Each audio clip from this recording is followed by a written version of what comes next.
Hello everyone, I'm Dr. Sri Banerjee, epidemiologist, biostatistician, faculty member, and in this segment I'm going to be going over a paper that I wrote with colleagues, a very interesting paper, and the name is Cardiovascular Disease and All-Cause Mortality Among Individuals with Low Sexual Frequency.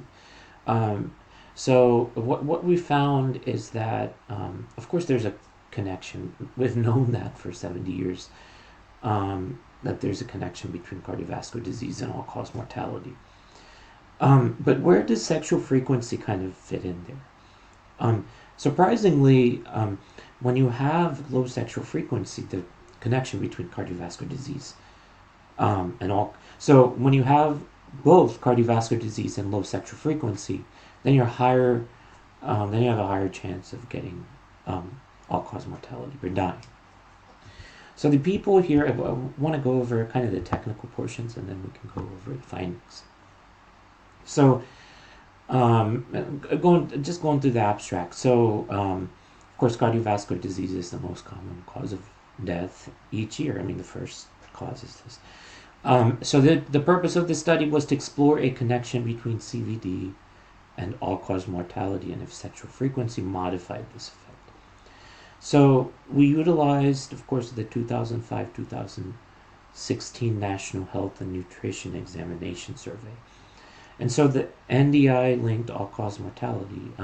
Notice 2005 to 2016. So let me give you an overview of National Health and Nutrition Examination Survey. So beginning on 1999, there was this continuous NANES. So initially there was NANES 3, and so they converted that to continuous NANES and added quite a few. So there's demographic information, there's lab information, there's measurements, all sorts of things. And so you can tell by antibodies if Hep A, Hep B, what they have, HIV, all of these things. So I've used all of those. And by the way, this paper was I co-authored with Dr. Bill Davis and Dr. Peter Anderson. So here we go. The adjusted hazard ratio was elevated for individuals 2.3 times, and low sexual frequency, but close to 1 amongst individuals who had a history of higher sexual frequency and CVD. So here we go.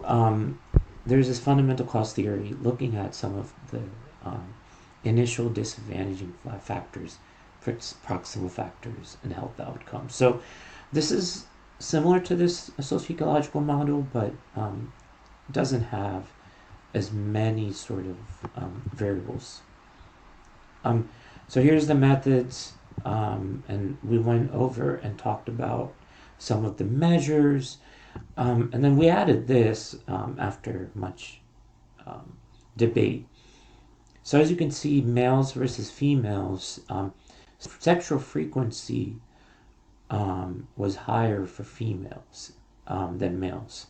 That's interesting. I'm not sure why, but perhaps there's more females that are at home, possibly, or I don't know. So that's something that is important to kind of explore as to why.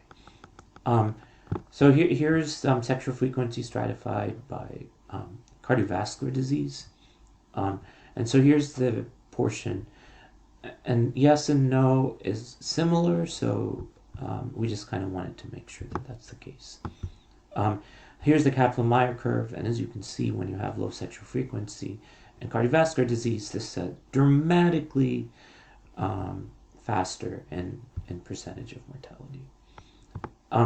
So here we go, all-cause mortality, and of course, there's other things here. So discussion, of course, we found between 2005 to 2016 that sexual dysfunction increased 25% for males and 22% for females. So this is what is going on. There's some physiological mechanisms, epithelial tissue, and many things that are important. Here's the limitations. Kind of the common self-reported data is vulnerable to recall bias and then social desirability bias. And that wraps it up. This is a very well-written paper. Took a lot of time to correct some of the revisions, and got published in Healthcare. I hope this has made some sense. Thank you for listening.